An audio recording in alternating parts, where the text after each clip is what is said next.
Sarah Mitchell sat on the edge of her worn couch in her small apartment in Queens, New York, staring at her phone screen with a mixture of embarrassment and disbelief. She had just sent a text message meant for her sister to a completely wrong number, and the response she received made her stomach drop. The message she had typed in desperation read, "Lisa, I know you said not to ask again, but the twins need new shoes for school and I'm short $40 until Friday. I promise I'll pay you back." The reply that came back was not from her sister. "This isn't Lisa. I think you have the wrong number. But regarding the shoes, what size do your twins wear?" Sarah felt heat rise to her cheeks as she realized her mistake. She quickly typed back an apology, explaining that she had transposed a digit when saving her sister's new number. She expected that to be the end of it. Perhaps a polite acknowledgement, and then silence. Instead, another message appeared, almost immediately. "No need to apologize. Kids shouldn't go without shoes." "What's your Venmo?" Sarah stared at the screen, her heart pounding. This had to be some kind of scam, or worse, someone looking to take advantage of her vulnerability. She had learned the hard way that strangers offering help usually wanted something in return. "Thank you, but I can't accept money from someone I don't know," she replied firmly. Miles away, in a corner office overlooking Central Park, 46-year-old Marcus Westfield read Sarah's response with something approaching respect. As the founder and CEO of Westfield Capital Management, he was accustomed to people asking him for money, not turning it down. His assistant had just left his office after reviewing his calendar for the week, a relentless schedule of meetings, investor calls, and charity galas that all blurred together into a performance of success that left him feeling increasingly hollow. The wrong number text had been an unexpected interruption, but something about the raw honesty in those few lines had caught his attention. He found himself typing back, "I understand your caution, but I'm in a position to help, and $40 means nothing to me, but apparently means a lot to you. No strings attached." Sarah read his message twice, trying to detect any hidden agenda. She was 32 years old, a single mother working double shifts as a medical records clerk at Mount Sinai Hospital, and she had developed finely tuned instincts for when something seemed too good to be true. Her ex-husband had abandoned her when the twins were 6 months old, disappearing with their savings and leaving her with nothing but debt and 2 babies who depended entirely on her. In the 5 years since, she had learned to be self-sufficient out of necessity, asking for help only when absolutely desperate. "This feels wrong," she typed. "I don't even know your name." "Marcus," he replied, "and I don't need to know yours. Just accept it as a random act of kindness." Against her better judgment, Sarah found herself giving him her Venmo information. Within seconds, a notification appeared on her phone, but it wasn't for $40. Marcus had sent $400. Sarah's hands began to shake as she stared at the amount. This was too much, far too much. She immediately sent a message. "You sent the wrong amount. I only needed $40. I sent exactly what I intended," Marcus replied. "Consider it an investment in making sure your kids have what they need for a while, not just shoes." Sarah felt tears burning her eyes. She couldn't remember the last time someone had shown her such unexpected generosity, and the fact that it came from a complete stranger made it somehow more overwhelming. "Thank you," she typed, the words feeling inadequate. "I don't know what to say." "You don't need to say anything," Marcus wrote back. "But if you want to ease your conscience about accepting help from a stranger, you could tell me about your twins." "What are their names?" Sarah hesitated, then found herself typing. "Emma and Ethan. They just turned 5 last month. They start kindergarten next week, which is why the shoes became urgent. Their last pair finally fell apart." Marcus smiled at his phone, surprising himself. When was the last time he had smiled at something that wasn't calculated or performed? "Tell me about them," he typed. "What are they like?" Over the next hour, Sarah found herself describing her children to this stranger named Marcus. She told him about Emma's obsession with dinosaurs and Ethan's ability to memorize every book she read to them. She mentioned their different personalities, Emma bold and fearless, Ethan gentle and observant. She shared small moments that made her laugh, like the time they tried to give themselves haircuts with safety scissors, and harder moments like explaining why they couldn't afford the class trip to the zoo. Marcus found himself genuinely engaged in a conversation for the first time in months, perhaps years. His own life had become a carefully choreographed performance of wealth and power, surrounded by people who wanted something from him or feared disappointing him. This exchange with Sarah was refreshingly honest. She wasn't trying to impress him or manipulate him. She was just a mother talking about her children with obvious love and exhaustion in equal measure. "What do you do for work?" he asked. "Medical records at a hospital," Sarah replied. "It's stable, has benefits, but doesn't pay enough to cover everything in this city. I've been trying to save for a better apartment in a neighborhood with good public schools, but something always comes up. Medical bills, car repairs, the twins needing winter coats. Saving feels impossible." Marcus understood financial struggle in a way most people in his current circle didn't. He had grown up in a working-class neighborhood in Baltimore, the son of a factory worker and a school cafeteria manager. His path to wealth had been built on scholarship, sacrifice, and an almost obsessive drive to ensure he would never experience the kind of financial insecurity his parents had faced. Somewhere along the way, he had lost touch with what that struggle actually felt like day to day. Sarah's messages were an unwelcome reminder. "Have you always lived in New York?" he asked. "Born and raised in the Bronx," Sarah replied. "My parents passed away when I was in my 20s, before the twins were born. No other family except my sister, and she has her own financial struggles. It's just been me and the kids figuring it out together." The conversation continued sporadically over the next few days. Marcus would send a message during breaks between meetings, asking about Sarah's day or how the twins liked their new shoes. Sarah would reply during her commute or after the twins were asleep, sharing small details about her life that she rarely discussed with anyone else. Neither of them acknowledged how unusual this growing connection was. Then, 5 days after their first exchange, Marcus sent a message that changed everything. "I have a strange request, and I want you to feel completely free to say no." Sarah stared at the message, her instincts immediately on alert. "What kind of request?" she typed carefully. "I'd like to meet you," Marcus replied, "and the twins. There's something I want to discuss with you in person." Every warning bell in Sarah's mind went off simultaneously.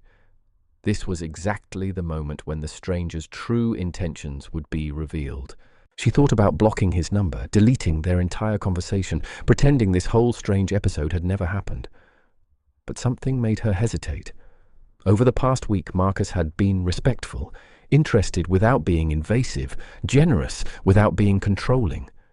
He had asked about her children, but never in a way that felt inappropriate or concerning. Still, meeting in person was an entirely different matter. "I don't think that's a good idea," she replied. "I appreciate your kindness, but I have to be careful."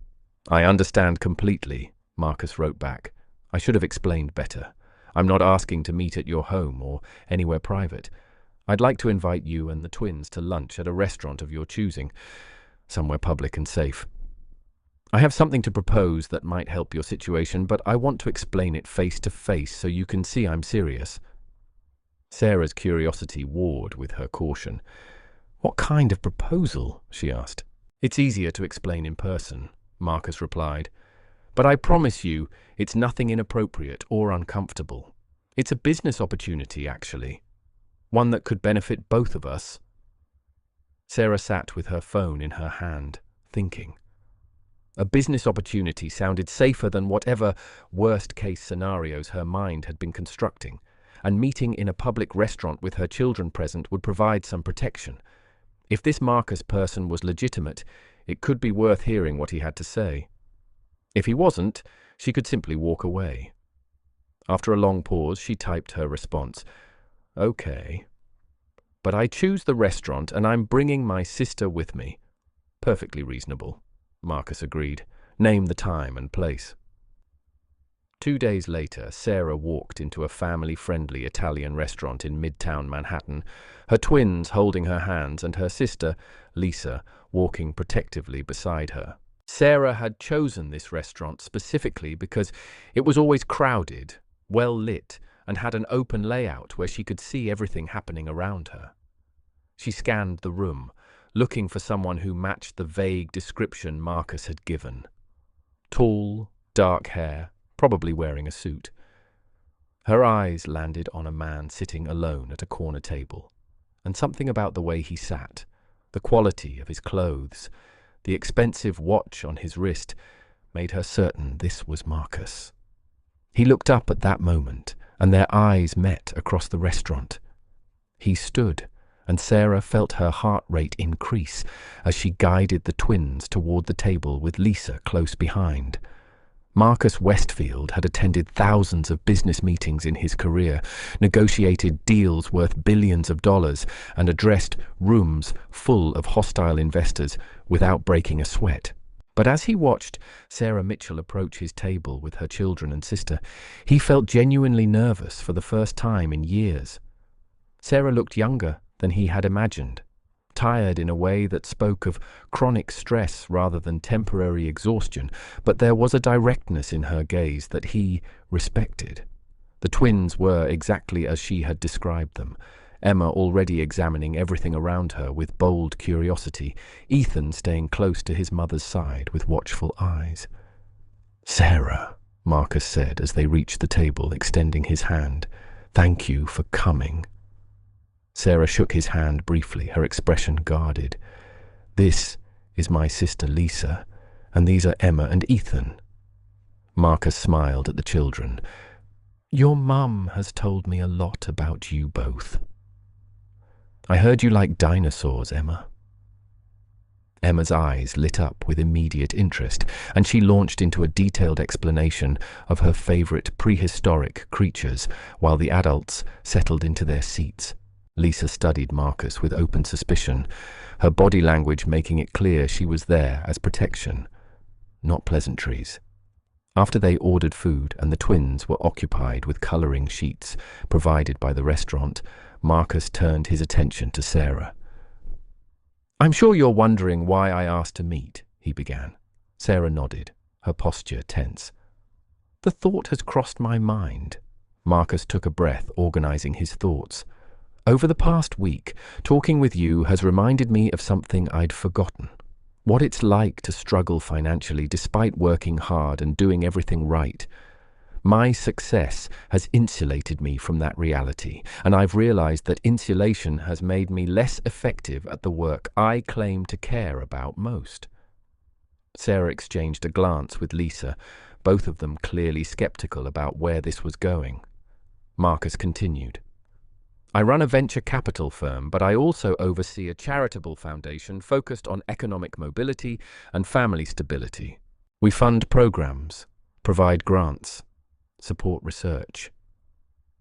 It's important work, but I've started to feel disconnected from the actual people we're supposed to be helping. Your situation has made me realize that disconnect is a problem." Sarah's expression remained cautious. "I'm glad I could provide some perspective, but I'm not sure what that has to do with why we're here." Marcus leaned forward slightly. "I want to offer you a job, Sarah. A real job with real responsibilities and real compensation that could change your financial situation significantly." Sarah blinked, completely thrown by this unexpected turn. "What kind of job?" she asked slowly. "Director of Family Impact Assessment for the Westfield Foundation," Marcus replied.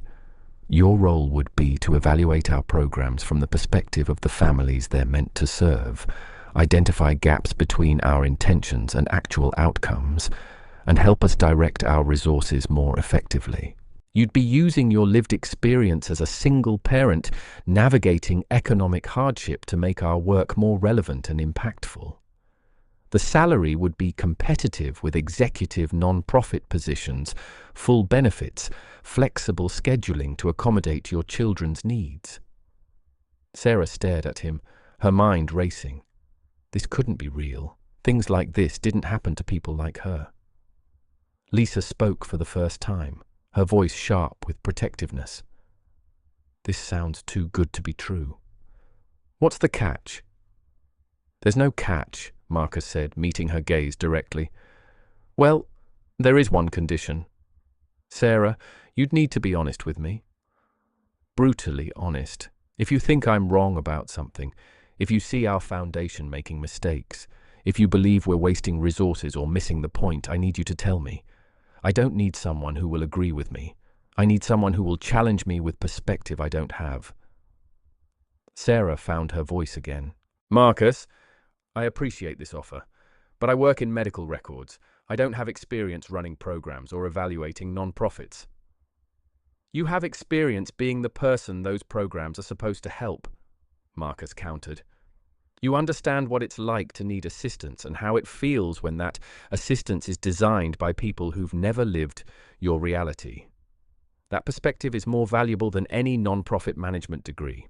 Besides, we'd provide training and support. You wouldn't be expected to know everything on day one. Sarah looked at her twins, both happily eating breadsticks and colouring, oblivious to the conversation that could change their lives. She thought about the apartment in Queens, the constant anxiety about money, the dreams she had given up on because survival took all her energy. This opportunity sounded almost too perfect, which is exactly what made her suspicious. Why me? She asked Marcus directly. You sent one text to the wrong number. That's not enough reason to offer someone a six-figure job. You're right, Marcus acknowledged, but our subsequent conversations showed me something important.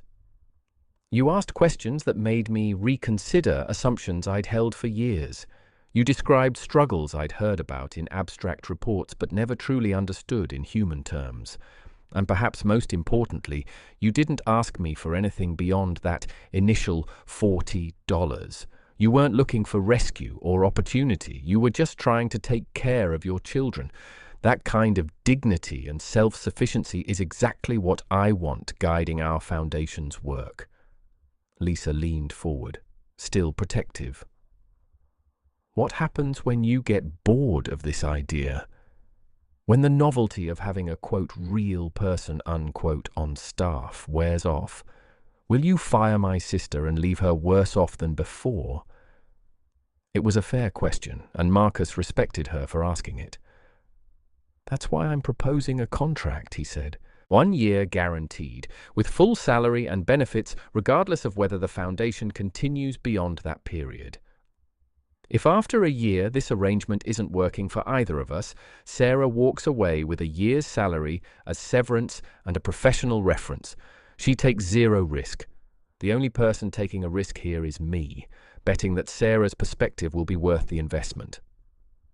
Sarah felt something shift in her chest, a feeling she had almost forgotten. Hope.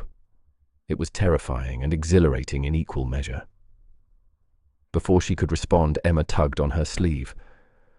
Mommy, Mr. Marcus said he has a surprise for us. Is it dinosaurs? Marcus smiled at the little girl's directness. Not dinosaurs, but something I think you might like anyway. He gestured toward the restaurant's entrance, where a man in a chauffeur's uniform stood, waiting with a patient expression.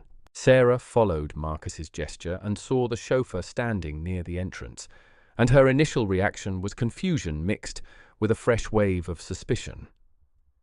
Marcus seemed to sense her tension and raised his hands in a calming gesture. I should explain, he said quickly.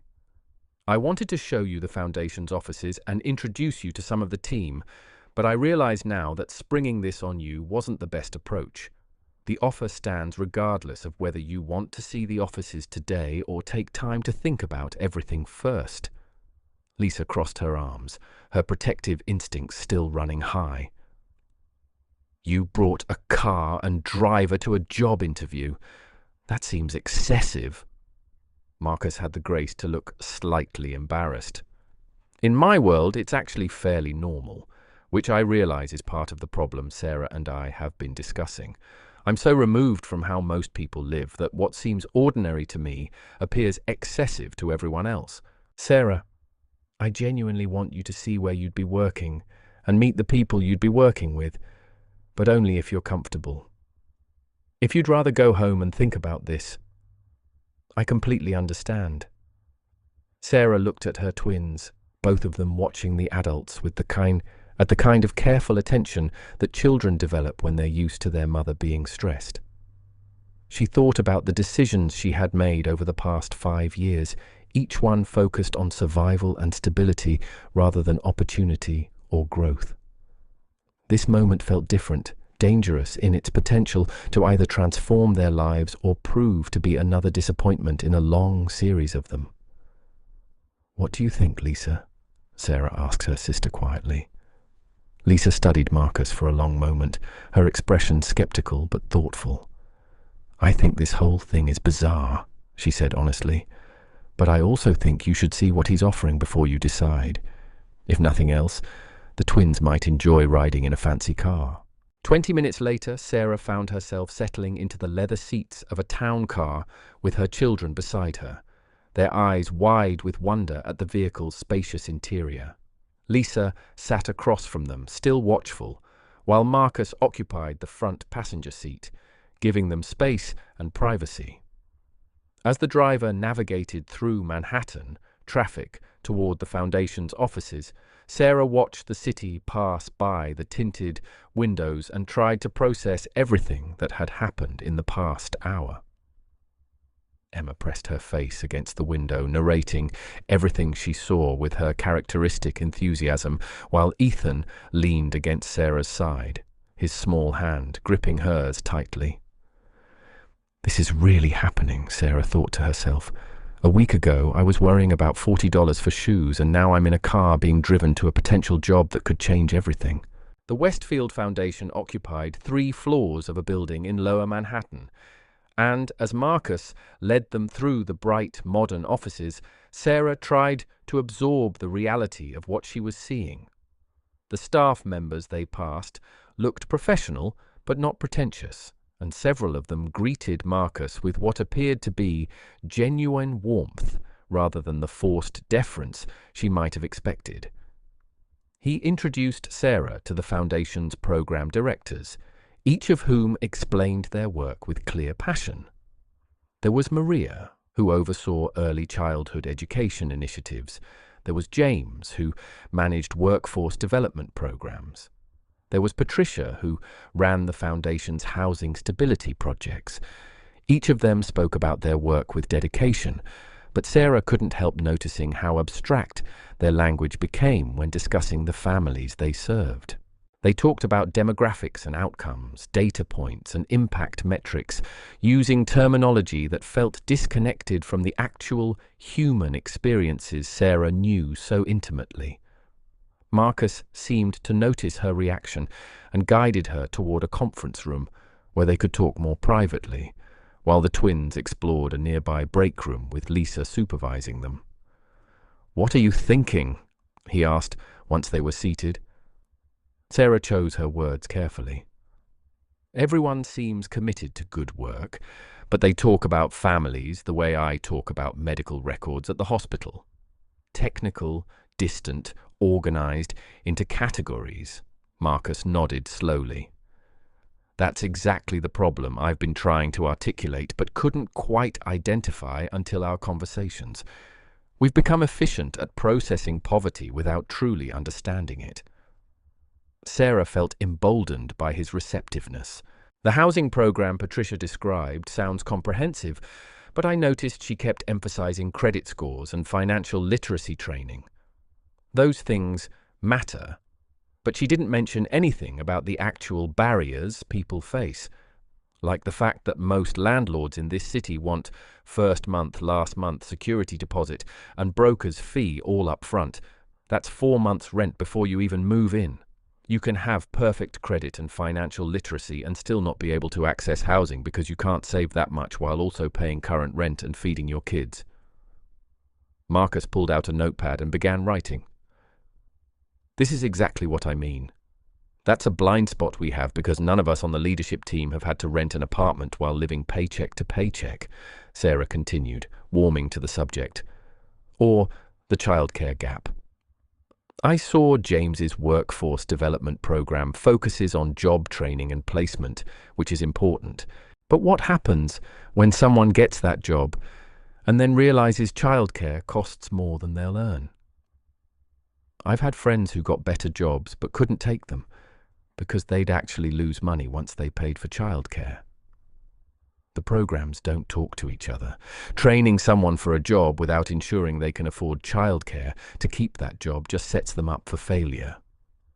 Marcus looked up from his notes, his expression thoughtful. How would you redesign these programs? Sarah hesitated. I'm not an expert. I'm just someone who's lived this. You're an expert in the lived experience, Marcus countered. That's the expertise we're missing. Sarah took a breath and began thinking through the question seriously. I'd start by talking to families, really listening to them about what barriers they face. Not surveys or focus groups with predetermined questions, but actual conversations where people can tell you what they need. Then I'd redesign programs to address those real barriers instead of the barriers we assume exist. And I'd make sure programs coordinate with each other because poverty isn't one problem. It's a web of interconnected problems that require interconnected solutions. Marcus set down his pen and looked at her directly. Sarah, you just described exactly what I want you to do as Director of Family Impact Assessment. Talk to families, identify the gaps between our intentions and their realities, and help us redesign our approach. You'd have resources, a team, and direct access to me and the board. Your job would be to make us uncomfortable when we're missing the point and to push us toward actually solving problems instead of just documenting them. Sarah felt the weight of the opportunity settling on her shoulders. What if I fail? She asked quietly. What if I don't know how to do this kind of work? Then you'll learn, Marcus replied simply. I'm not looking for perfection. I'm looking for honest perspective and the willingness to challenge conventional approaches. The Foundation has plenty of people who know how to run programs efficiently.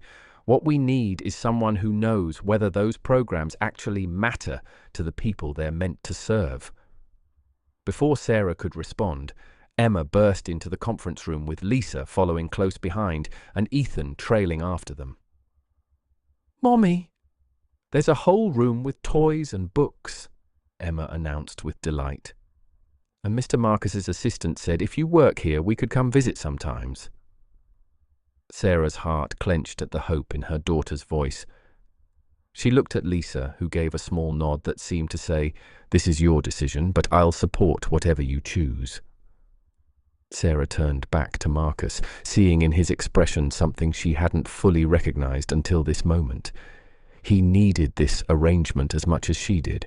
He was offering her financial stability and professional opportunity, but she would be offering him something equally valuable, a way to reconnect his wealth and power with actual purpose and impact.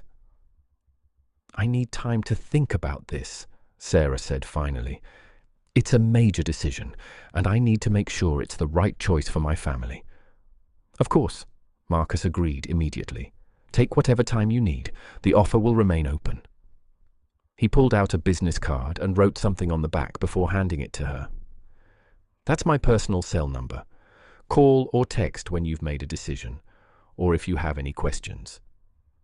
And Sarah, I meant what I said about the contract terms. This is a real job with real security. You're not taking a risk by accepting it. Sarah took the card, feeling its weight in her palm. Thank you for understanding, and thank you for lunch and for showing us the offices.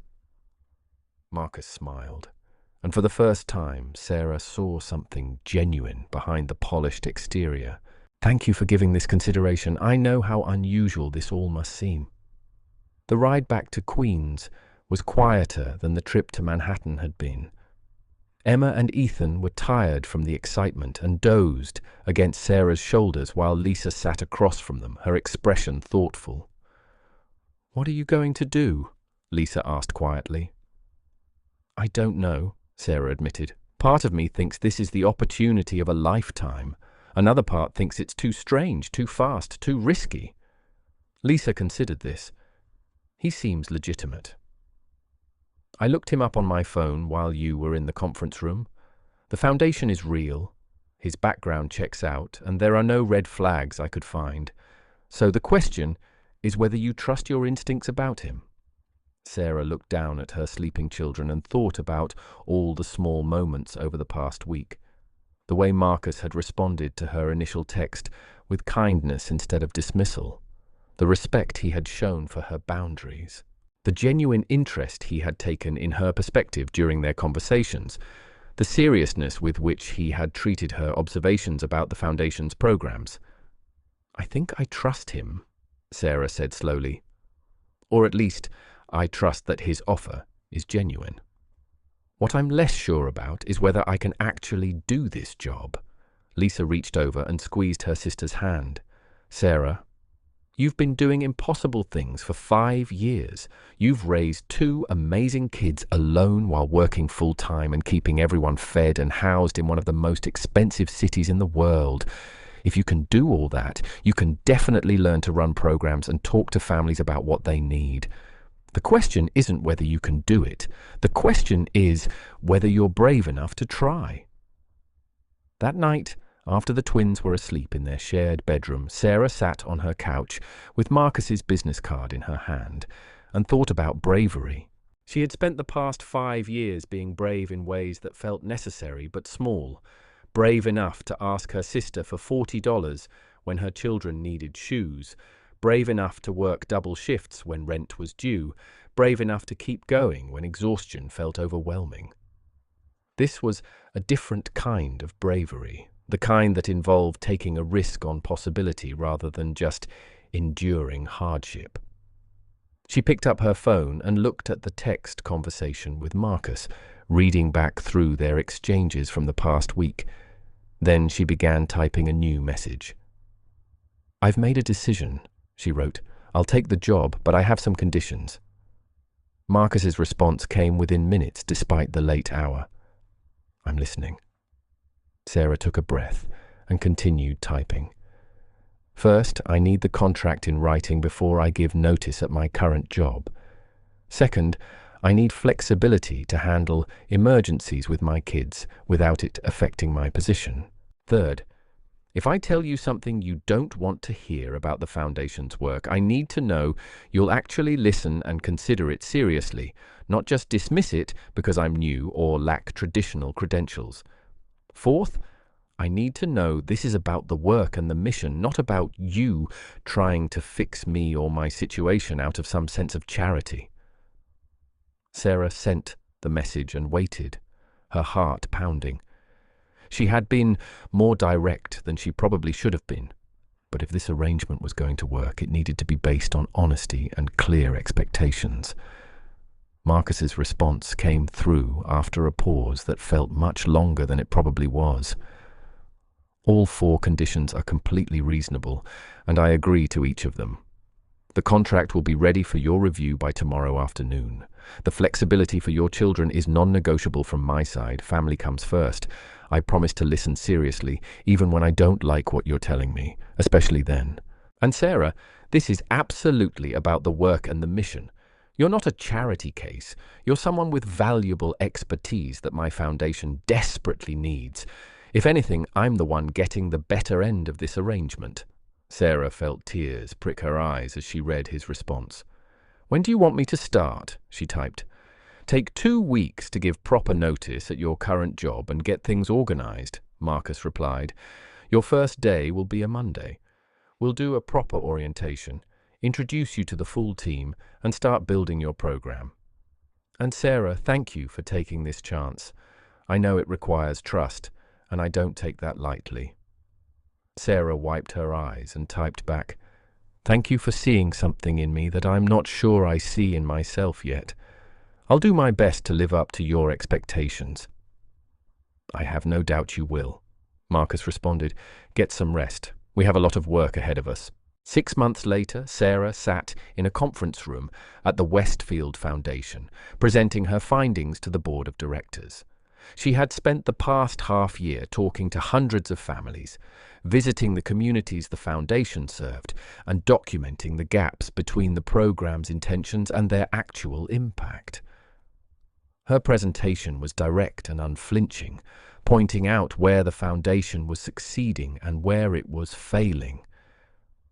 She watched the board members' faces as she explained how the job training program needed to be completely redesigned to include childcare support and transportation assistance.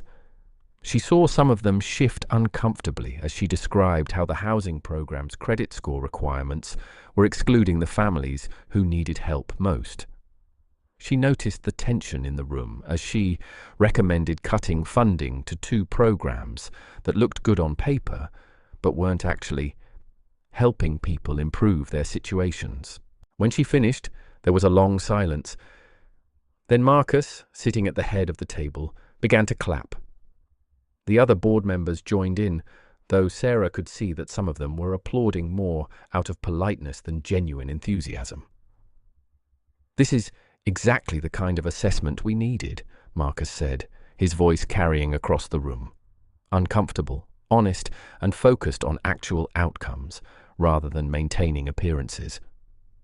The foundation's executive director, a woman named Rebecca, whom Sarah had come to respect over the past month, spoke up. "Sarah's recommendations are challenging, but they're backed by solid evidence and direct testimony from the families we serve. I propose we begin implementing her suggestions immediately, starting with the childcare and transportation components for the workforce program."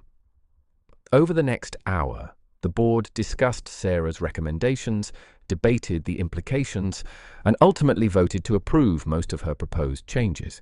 As the meeting concluded and board members filed out, many of them stopped to shake Sarah's hand or offer words of encouragement. A few seemed less convinced, but even they acknowledged that her perspective had value. After everyone else had left, Marcus remained behind with Sarah. "You did well today," he said quietly. "I could see you were nervous, but you didn't let that stop you from telling the truth." Sarah let out a breath she hadn't realized she'd been holding. "I was terrified. Some of those board members looked like they wanted to throw things at me." Marcus smiled. "That's how you know you're doing your job right. If everyone always agrees with you, it means you're not pushing hard enough." Sarah gathered her presentation materials and thought about how much her life had changed since that wrong number text 6 months ago. She now earned enough to move her family to a better apartment in a safer neighborhood with good schools. Emma and Ethan were thriving, with access to after-school programs and activities that had previously been out of reach. More importantly, Sarah woke up each morning feeling like her work mattered, like she was using her experiences to help other families avoid some of the struggles she had faced. "You know what's strange?" Sarah said to Marcus as they walked toward the elevators. 6 months ago, if someone had told me my life would look like this, I wouldn't have believed them. I was so focused on just surviving that I couldn't imagine actually building something meaningful." Marcus pressed the button for the elevator and turned to face her. "That's what poverty does. It narrows your vision to the immediate crisis and makes it impossible to see beyond survival. Breaking that cycle requires more than just money. It requires opportunity, support, and someone believing in your potential even when circumstances make that potential hard to see." The elevator arrived and they stepped inside. As the doors closed, Sarah looked at her reflection in the polished metal surface and barely recognized the woman staring back. She looked less tired, more confident, like someone who had remembered how to hope. "Do you ever wonder what would have happened if I'd typed the right number that day?" she asked Marcus. "All the time," he admitted. I think about how a simple mistake led to something that's changed both our lives. The foundation is doing better work because of you, and I hope your life is better because of this opportunity." Sarah thought about the twins, probably at that moment being picked up from their after-school program by the reliable childcare provider she could now afford. She thought about the families she had interviewed over the past months, people whose stories had reminded her that she wasn't alone in her struggles and that her experiences had value beyond just surviving them. "My life is definitely better," she said. "But more than that, I feel like I'm finally becoming the person I was supposed to be before circumstances got in the way. Thank you for seeing that person even when I couldn't." Marcus smiled. "Thank you for taking the risk to become her." The elevator reached the ground floor, and the doors opened onto the building's lobby. Sarah stepped out and pulled out her phone to check for messages from the twins' childcare provider. Everything was fine, as it usually was these days. As she walked toward the subway that would take her home to her family, Sarah thought about that desperate text message she had sent 6 months ago asking for $40 for shoes. She had been so embarrassed by that mistake, so mortified that a stranger had seen her struggling. Now she understood that sometimes the mistakes we make, the moments when we reveal our vulnerability to unexpected people, can open doors we never knew existed. The key was being brave enough to walk through those doors when they appeared, even when every instinct screamed that it was too risky, too good to be true, too far outside the boundaries of what seemed possible.